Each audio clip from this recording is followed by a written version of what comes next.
Welcome to Cahokia Mound State Historic Site. We're owned and operated by the Illinois Department of Natural Resources. We're also a UNESCO World Heritage Site and a National Historic Landmark. My name is Bill Iseminger.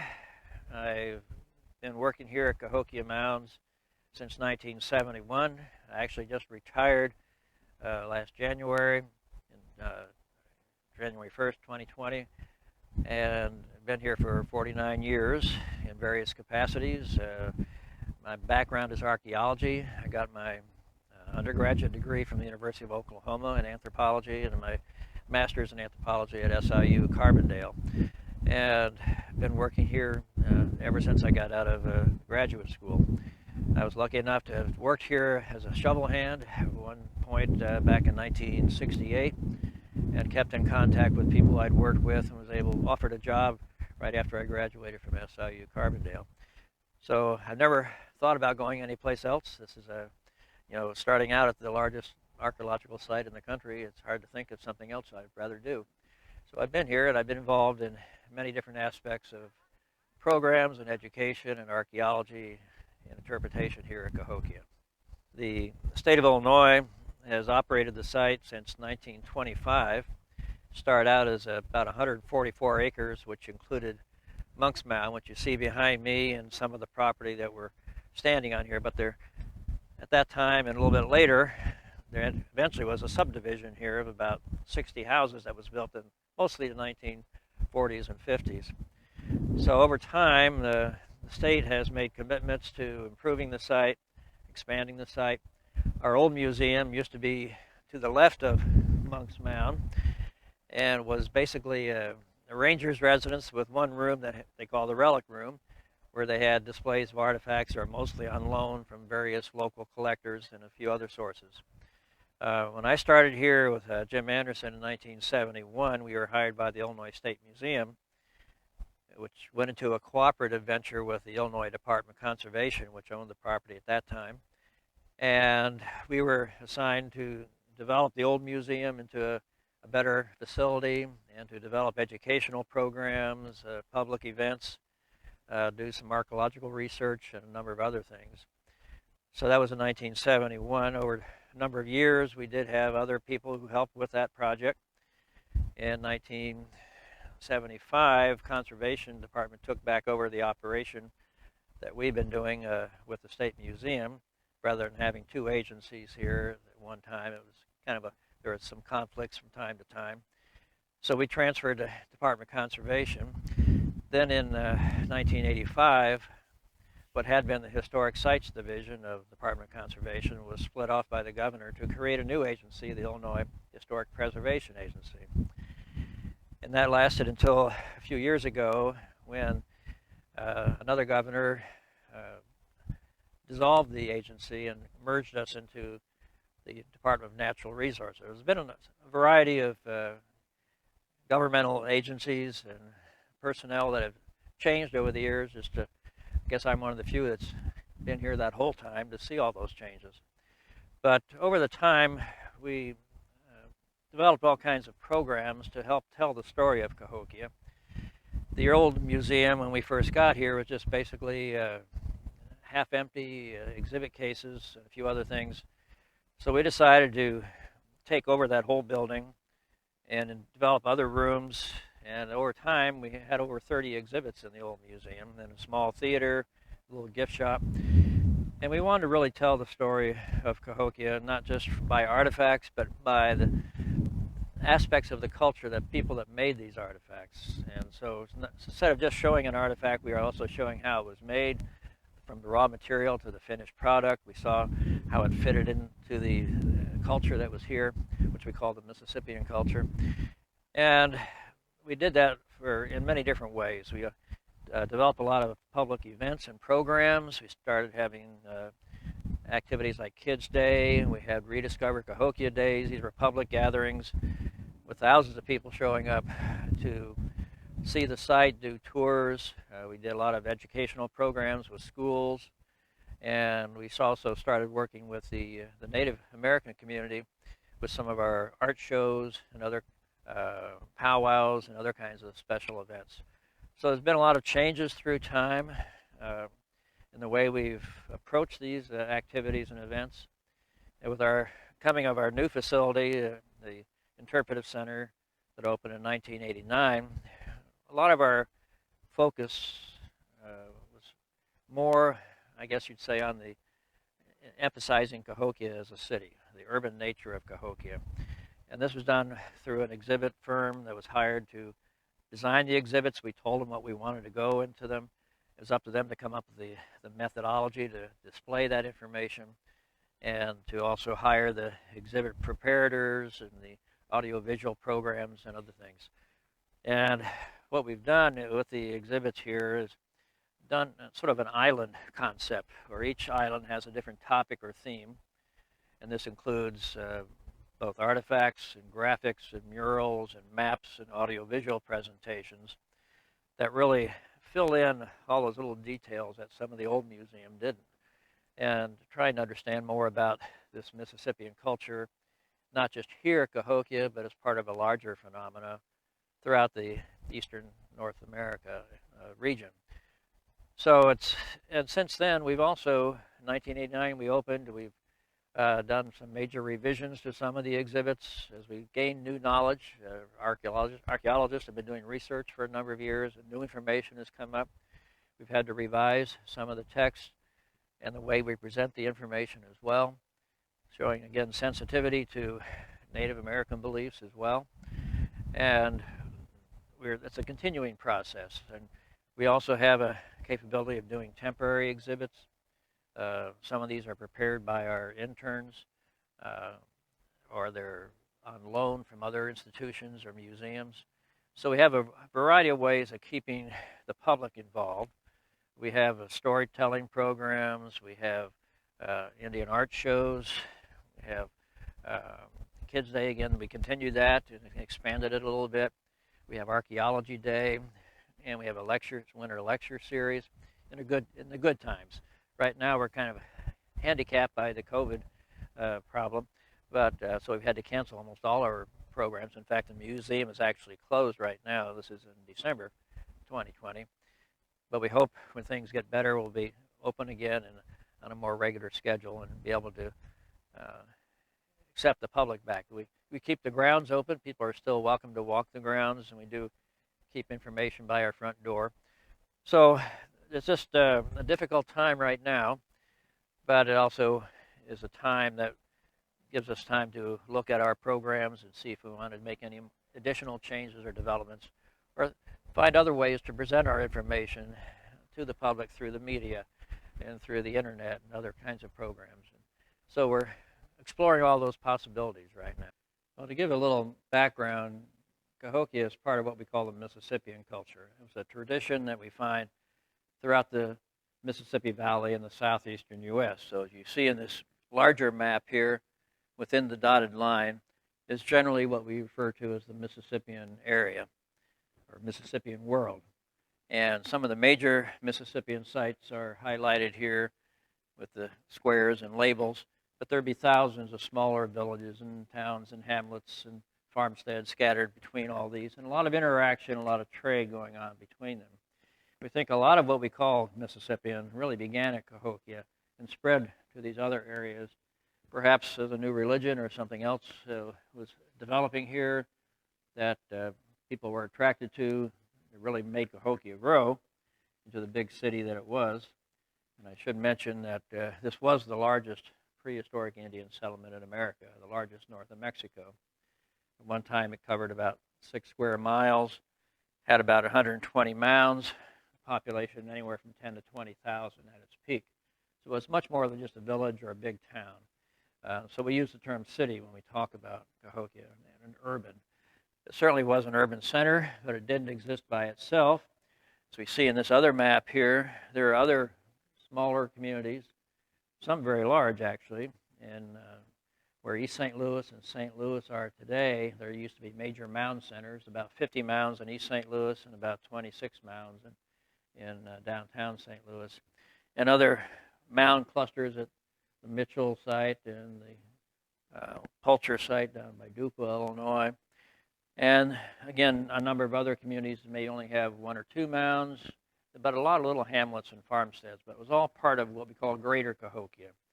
And one of the reasons Cahokia probably grew as big and important as it did is because of its location near the confluence of the Mississippi and the Illinois and Missouri rivers. So these were major transportation routes, communication routes. They were the superhighways, the interstates of their day for extended travel and trade over long distances and communication with other Mississippians. So anyway, for some reason, Cahokia became bigger than all these. We're not sure the exact reason for that, whether it was something that happened here, something about the location itself, or whether there was a charismatic leader or something else that really drew people in. So a lot of the smaller sites began to be abandoned. People moved into the bigger city, so to speak. And over time, this was starting around 1000 and 1050 AD. And it reached its peak between, probably 1050 and 1150 AD. And then gradually, starting around a little before 1200, the population went into decline, and the site was eventually abandoned by the mid-1300s. So we're talking about several hundred years of existence here in which Cahokia was a major center, or not only a population center, but a religious and political and economic center for much of the Midwest. And it had influence over much greater distance than that.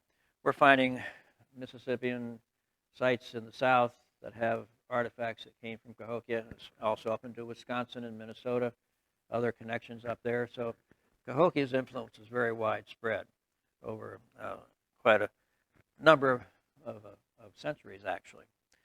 And some of the other major sites are represented by some of these exhibits we have here. This is a new exhibit that we did. We really hadn't talked a lot about some of the other Mississippian sites. We thought that was something that was lacking in our exhibit package. So we developed this with one of our interns to develop a program to explore more about some other major Mississippian sites. And as we also started looking at some of our other exhibits, we realized there were things we needed to emphasize that we hadn't in our initial exhibit package. And one theme that we really wanted to expand on was the importance of the wetlands and the waterways that made Cahokia what it was. Again, being not only at the confluence of these major river systems, this confluence had created a major floodplain that was very good for agriculture, and the old river channels became lakes and sloughs and marshes, provided fish and waterfowl and other aquatic resources that were important to sustain the large population that was here and all the surrounding communities around it. So it's something we really wanted to do, and as we go into this exhibit here, we can give you some little highlights of what we're talking about. One of the things we hadn't really talked much about in the original exhibit package was the cosmology, or the belief system of the Mississippians. And since the last 30 years, there's been a lot more studies that have been done by various researchers where we've learned quite a bit more about what we think their belief system was. And one of the exhibits here kind of addresses that subject. We look at later people, native peoples, and their belief systems, and see how that compares to what we see in the archaeological record. And we think that probably the people at Cahokia were Siouan speaking. That doesn't mean they're Sioux Indians, but they were speaking the dialect of the Siouan language.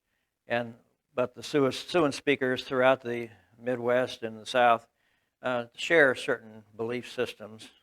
And this shows up in some of the ethnologies and ethnographies that have been written, people interviewing them, back in the turn of the century.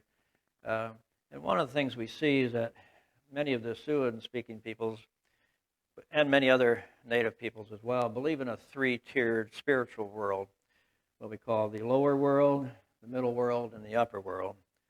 And each of these is represented by various creatures, various aspects, various colors, motifs, symbols, etc. And they're connected by the tree of life, which is sometimes represented as a striped pole, sometimes as a tree that connects the different spiritual worlds.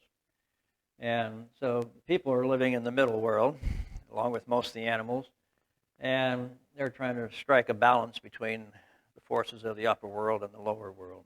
They're not opposing forces necessarily, but they're parallel forces, and each takes power at different times of the day, different times of the year. And so we're trying to emphasize that in some of our interpretation here. We're showing some artifacts that have relationship to that. For instance, this was a pipe made out of a type of soft stone that's called Missouri flint clay, and it shows a crawfish. And sometimes they're referred to in mythology as the earth diver. They drove down and brought the earth up from underneath the water to create land. And so we see that artifact that came, we think, probably made here at Cahokia, but was found by Mobile, Alabama. So it shows how Cahokia's influence spread and this Mississippian religion spread. Another creature is a frog. Now these are pipes that were probably smoked in ceremonies and rituals. And the frog is holding a rattle in its hand. We found similar pipes showing a man, probably a shaman or medicine man, also holding a rattle in his hand in the same posture. So these are like transformers. But a frog is a creature that lives in the lower world, which is the water, and also on land.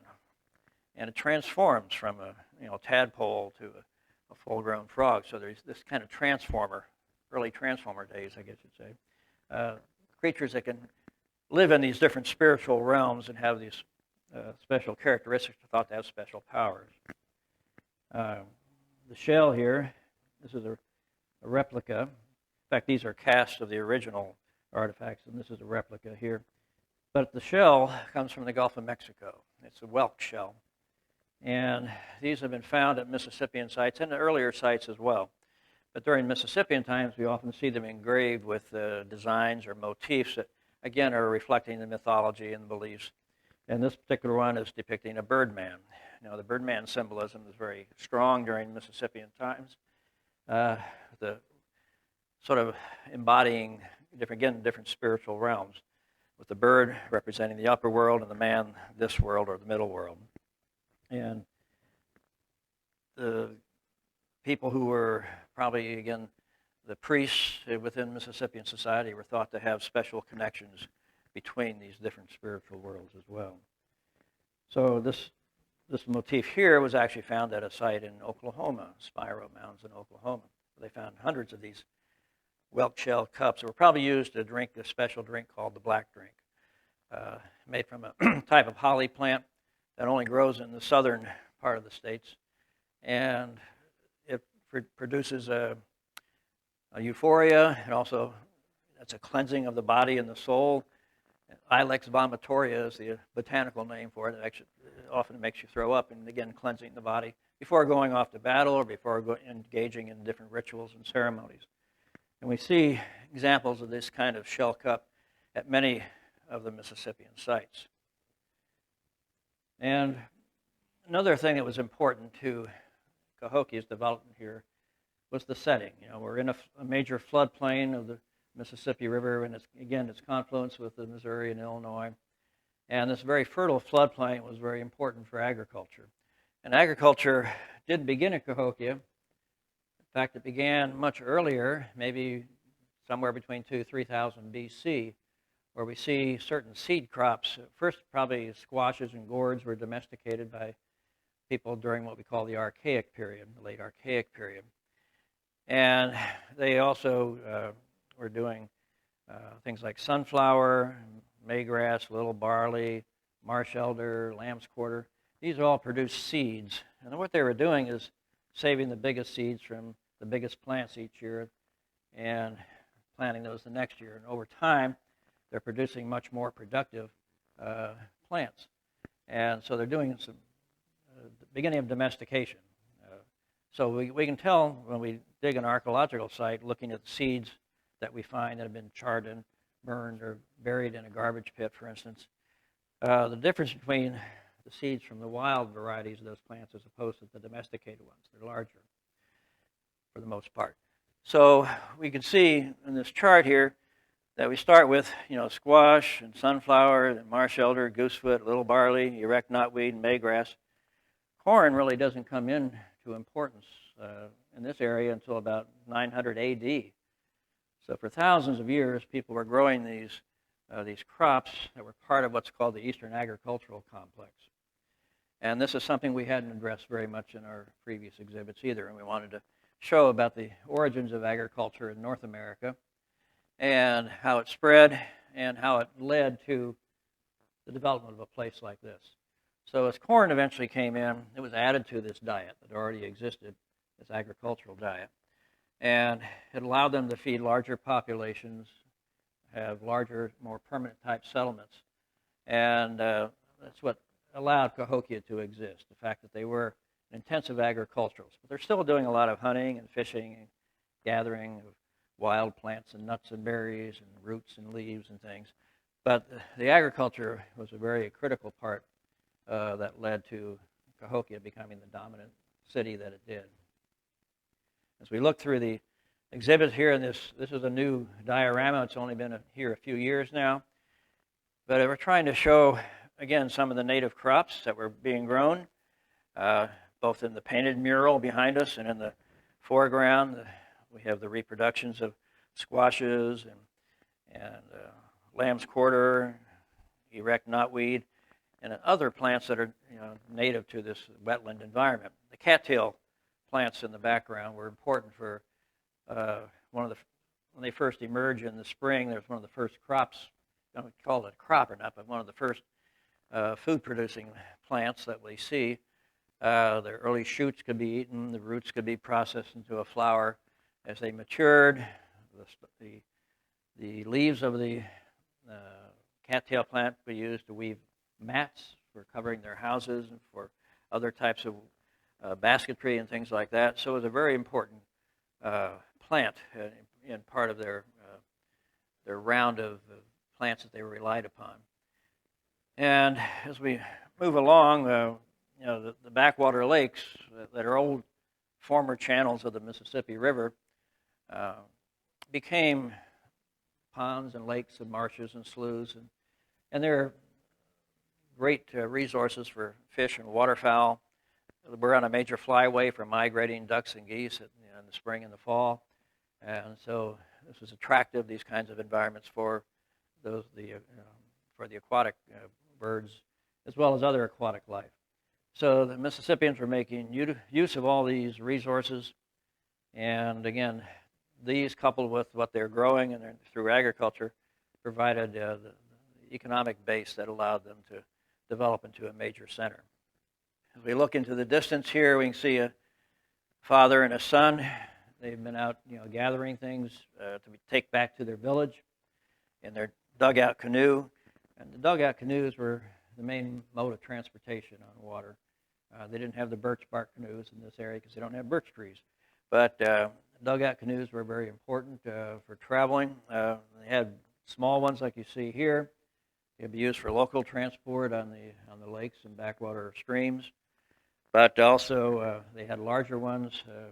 In the DeSoto accounts, when he approached the Mississippi south of the Memphis area, he encountered war canoes that the Mississippian people in those areas still had. They could hold as many as 80 people, lined up 2 rowers on each side and the warriors standing down the center.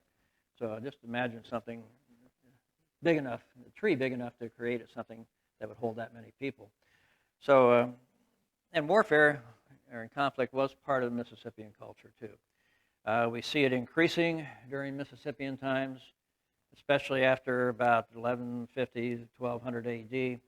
They're starting to fortify their communities. They're building defensive walls around some of their towns and even some of the smaller villages too. And we see that not just here at Cahokia, but throughout the Mississippian world. And some of the symbolism we see on these shell engravings and the figurines that we have found that show people often depict warriors. So we know that the idea of warfare and conflict was very common during Mississippian times. Okay, the Mound 72 exhibit is probably our most sensitive one because we're dealing with the mortuary complex. And how do we justify that with the concerns that Native Americans have today about human remains and burials and excavations of such things? Well, this mound was excavated back in 1967 through 1971. Over 5 seasons, about 2/3 of the mound was excavated. It's one of the smallest mounds here, actually, at Cahokia. It's only about 7 feet high and about 140 feet long, about 70 feet wide at its base. And it comes to a ridge on the top. So it's one of the unique mound types to this Cahokia area, the ridgetop mounds. And many of them seem to have mortuary functions as well as marking important locations throughout the site. And that's one of the reasons the archaeologists came here to dig in the first place, because of its unique shape as a ridgetop mound, its small size. It didn't think it would take long to excavate, and the fact that it occurred along what he called the center line of Cahokia. He'd done a recent mapping of the Cahokia site and was trying to see if there was a pattern to the way mounds were laid out. And one pattern he came up with was an equilateral triangle in the middle of the site, drawing lines between mounds. And by bisecting that triangle, he called that the north-south center line. Well, that center line ran across the southeast end of Mound 72. And he predicted if they dug here, they might find where a large post or marker of some kind had been. And indeed, they did find that. But as they dug further, they found things they had not anticipated, and that was very complex mortuary activities here. And one of the first burials they came across was the burial of a man who probably they think was one of the early leaders of Cahokia, laid on a blanket of about 20,000 shell beads. And that's kind of what we're depicting here in this diorama. And there was another burial right under his left side, other burials around him as well. And initially it was thought these were 2 men laying together and in probably their 40s. Well, in recent years, the skeletal material has been reanalyzed by the University of Illinois, and they've determined there's actually a male and a female in their 20s. So it really kind of changes our interpretation. So we've done a revision of the exhibit here. Even though we're dealing with burials and mortuary complex, it's still part of the history of our site and the history of the culture that was here. And we felt we needed to explain it in those terms. But we did do some revisions. Initially, we'd had some photographs of some of the burials and the things found with them. And so one of the revisions we did was remove photographs and do line drawings to depict the burial complexes that were here. Again, this is part of our attempt to deal with the sensitivity issue that Native peoples have about burials and things like that. And so we also revised some of the illustrations and the text to deal, again, reflecting on the sensitivity issues. So it's been it was a challenge to try and find a way to do it. When we first were doing the exhibit, when the museum first opened back in 1989, we did consult with the leader of the American Indian Center in St. Louis and to see if the way we were wanting to do this, the way the exhibit designers had come up with, was okay. We obviously didn't want to lay out a skeleton in here, and so they came up with the idea of doing a mannequin, so depicting actually a human being, a little bit less macabre than a skeleton would be, and she thought that was an okay approach to do it that way. And so we did do some consulting, and also with some of our later revisions here too. So it's one of the things that's, it's still, again, a part of the archaeology, it's part of the social history of the site, part of the exhibit history of a site as well. And trying to find that delicate balance was a challenge a little bit, but we think that we've accomplished that with the way we've done our revisions here. And so we're showing the primary burial and then line drawings that show some of the other burial complexes. One of them had 53 young women who apparently had been sacrificed. There were 4 men with their heads and hands cut off. Other burial pits had multiple burials of males and females, some given great respect in their burial treatment, others just tossed in. So we see this is reflecting the culture that was here. And with some of the new analysis, they've been examining the the teeth and the isotopes that they find in the teeth. And they realize now that at least 30% of the people buried in Mound 72, and then also some of the other sites throughout the region, are non-local. So it shows that people were migrating into Cahokia from other places. And so this is another concept that hasn't been addressed much in the previous exhibits, that this was a part of this urban complex. It was drawing people in from distant areas. And so we're seeing artifacts, and as well as indications in the isotopes that people are coming from like northeastern Arkansas and southeastern Missouri, southern Indiana, northern Kentucky, and other parts of Illinois, and migrating into Cahokia to be part of the big city, so to speak.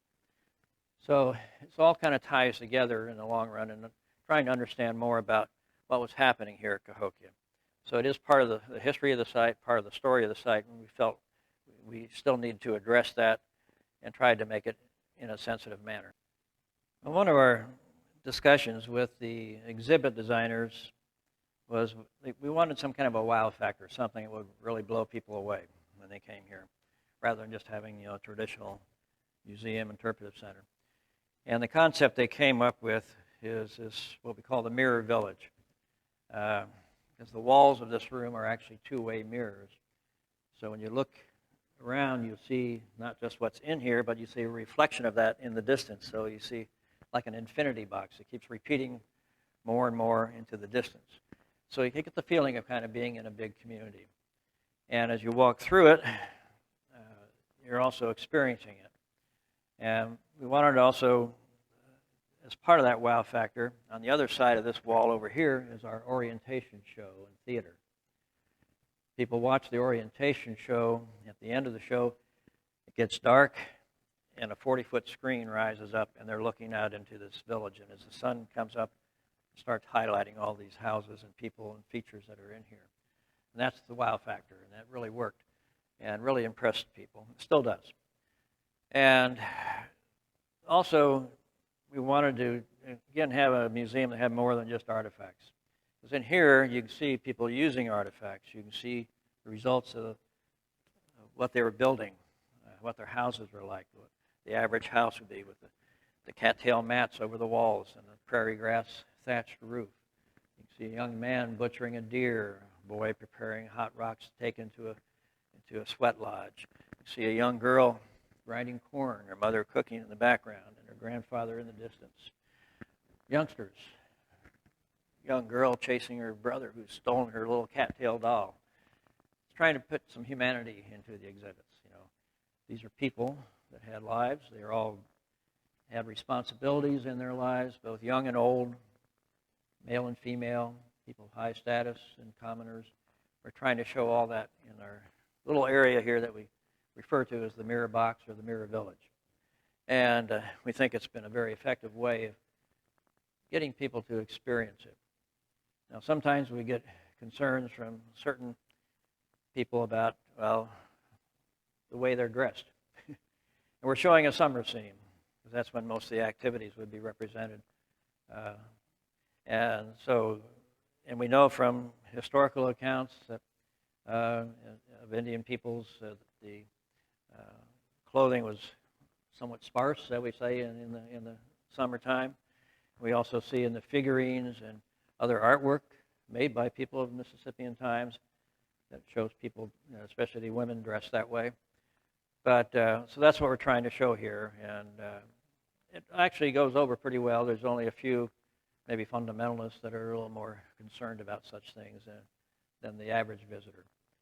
But we're, again, trying to show people of all ages and occupations, I guess you'd say, and things you would expect to see as you're walking through the community here as part of the city that was here at Cahokia. So basically what we know about Cahokia is based on the archaeological research that's been done over the years. Since the people who lived here and built these mounds were gone from here by the mid-1300s. So it's what they left behind and what survives of that archaeologists find and interpret the culture that was here. So some of the first work was before archaeology is really a science, back in the late 1800s, early 1800s, mid-1800s. And gradually, the first professional archaeologist to dig here was in the 1920s. And since then, there's been projects scattered throughout the 40s and 50s, but it was really since about the 1960s that almost every summer there's been some kind of a research project here, sometimes multiple, as many as 5 projects in one summer in the early 70s. So this continues, and this is another exhibit that we updated. It kind of left off around the year 2000. Well, we're here in 2020. There's been about 20 more years of projects. We needed to add that information toward the other end. And I'm not sure where we'll go over the next few decades, but we're running out of space. But this is also an area where we have a video on the archaeological process, how we do archaeology, it's not just digging, but analyzing what you find. And there are specialists in all aspects of archaeology, people who study the lithics, the stone material, others who study the pottery, others who study the animal bones, others who study the plant remains. So we have all kinds of specialists in archaeology and the access to other specialists outside of the field of archaeology to help analyze what we find in our excavations. And the technology is just improving exponentially in recent decades. And so we're able to extract a lot more information than we had before. And it's another reason we're doing some updates in our exhibits, because of those new studies that are producing more information. And another technology that's come about is called remote sensing, where we use various types of instruments that we can drag across the ground. Ground penetrating radar, electronic resistivity and conductivity, magnetometry, and other techniques. So we can learn a lot more about the site without having to even stick a shovel in the ground sometimes. And it helps you to direct where to dig. These tests will produce computer maps, and they show disturbances below the surfaces where people have built houses or burned fires or dug storage pits and garbage pits. And sometimes you can't always tell exactly what's there. You have to follow that up with excavation, what we call ground truthing. And from that, we're able to confirm that when we see this kind of a feature on a map produced by the computer, we know that feature is going to be a house. This other one is going to be a wall or something else.